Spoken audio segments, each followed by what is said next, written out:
Hello and welcome back. So last part में हमने थोड़ा बहुत तमिल ब्राह्मी का इंट्रोडक्शन दिया, बिल्कुल माइनर सा। अब हम आगे चलते हैं, जो कि हमारा मेन मोटिव है, तमिल ब्राह्मी लिपि को लिखना या पढ़ना, उसके साथ साथ उसके इतिहास के बारे में जानना। तो मैंने आपको बताया था कि तमिल ब्राह्मी कहते हैं कि भगवान आदिनाथ से शुरू हुई थी, बट उसके बाद जो हमें एक्चुअल में प्रमाण मिलते हैं तमिल ब्राह्मी के, वो है हमारे अशोक के इंस्क्रिप्शन। अशोक के इंस्क्रिप्शन जो कि तमिल ब्राह्मी के ओल्डेस्ट प्रमाण माने जाते हैं। अब यहाँ से हमारी असली कहानी शुरू होती है।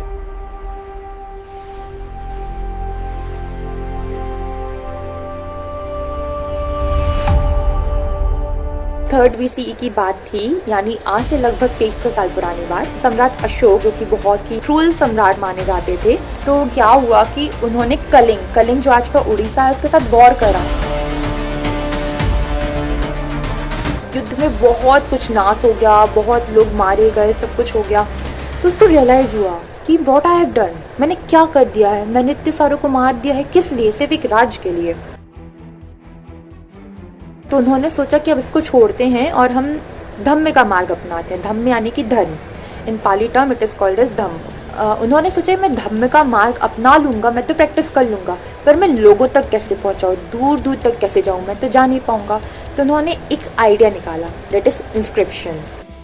तो उन्होंने इंस्क्रिप्शन लिखवाना शुरू करे और पूरे देश में जहाँ तक उनका राज्य फैला हुआ था वहाँ तक उन्होंने इसका विस्तार करा। तो this is the hero moment of our story, कि जहाँ पर ब्राह्मी स्क्रिप्ट को as a official script introduce करा गया। उन्होंने 30+ जगहों पर बड़े बड़े स्टोन पर, पिलर्स पर इंस्क्रिप्शन लिखवाए, विच स्क्रिप्ट ब्राह्मी स्क्रिप्ट में। कुछ में लिखा था जीव को मत मारो, प्राणी मात्र की सेवा करो। कुछ में लिखा था कि मैं सब धर्म का सम्मान करता हूँ, और कुछ में लिखा था कि सब मेरे बच्चे हैं। And you know what, this is the source जहाँ से आज भी आर्कियोलॉजिस्ट हिस्ट्री को पढ़ रहे हैं। बट कहानी में एक ट्विस्ट और आता है। इस ब्राह्मी को 2 पार्ट में 2 रीजन्स के अकॉर्डिंग डिवाइड कर दिया गया। First northern Brahmi and then southern Brahmi. Northern Brahmi से डेवलप हुई हमारी Devanagari, Punjabi and etcetera language, and southern Brahmi से डेवलप हुई हमारी तमिल, तेलुगु, ये सारी languages. Like a parents has 2 child, they both choose the different path. आज के टाइम पर तो हम ब्राह्मी पढ़ सकते हैं क्योंकि रिसर्चर्स ने डिकोड कर दिया, लेकिन आपको पता है बीच में अशोका के बाद 1500 साल ऐसे भी रहे जब इस स्क्रिप्ट को पढ़ा ही नहीं गया, ये बिल्कुल डिस्क्लोज रही। तो हम जानते हैं कि सबसे पहले इस स्क्रिप्ट को किसने डेसिफर कराया, किसने ढूंढा।